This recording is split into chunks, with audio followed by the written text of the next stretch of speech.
രജനീകാന്തും കമൽഹാസനും ഒന്നിക്കുന്ന ചിത്രത്തിൽ പ്രതിനായകനാകാൻ മോഹൻലാലിന് ക്ഷണം. രാജ് കമൽ ഫിലിംസ് ഇന്റർനാഷണലും റെഡ് ജെയിന്റ് മൂവീസും ചേർന്നാണ് നിർമ്മാണം. സ്റ്റൈൽ മന്നൻ രജനീകാന്തും ഉലകനായകൻ കമൽഹാസനും ഒരുമിക്കുന്ന ചിത്രത്തിൽ പ്രധാന പ്രതിനായകനായി മോഹൻലാലിന് ക്ഷണം. എന്നാൽ മോഹൻലാൽ സമ്മതം മൂളിയിട്ടില്ല എന്നാണ് വിവരം. ജയിലർ, ജയിലർ 2 എന്നീ രജനീകാന്ത് ചിത്രങ്ങളുടെ സംവിധായകൻ നെൽസനാണ് ഈ ബ്രഹ്മാണ്ഡ ചിത്രം ഒരുക്കുന്നത്. ജയിലറിൽ അതിഥി വേഷത്തിലെത്തി ആരാധകരെ മോഹൻലാൽ ആവേശത്തിലാഴ്ത്തിയിരുന്നു. ജയിലർ 2വിലും മോഹൻലാൽ അഭിനയിക്കുന്നുണ്ട്. ശക്തമായ വില്ലൻ വേഷത്തിൽ മോഹൻലാലിനെ എത്തിക്കാനാണ് നെൽസന്റെ നീക്കം.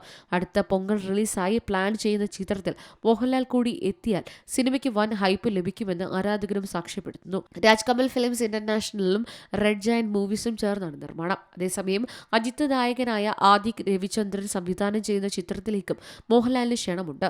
തമിഴിൽ അജിത്തിന്റെ ചിത്രത്തിൽ മോഹൻലാൽ ഇതുവരെ അഭിനയിച്ചിട്ടില്ല. മോഹൻലാലും അജിത്തും ഒരുമിക്കുന്നത് കാണാൻ ആരാധകർ ഉറ്റുനോക്കുകയാണ്.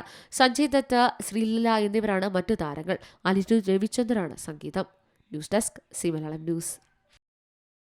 ഏറ്റവും പുതിയ വാർത്തകളും വിശേഷങ്ങളും വിരൽത്തുമ്പിലറിയാൻ സി മലയാളം ന്യൂസ് എല്ലാ ഡിജിറ്റൽ പ്ലാറ്റ്ഫോമുകളിലും ലഭ്യം.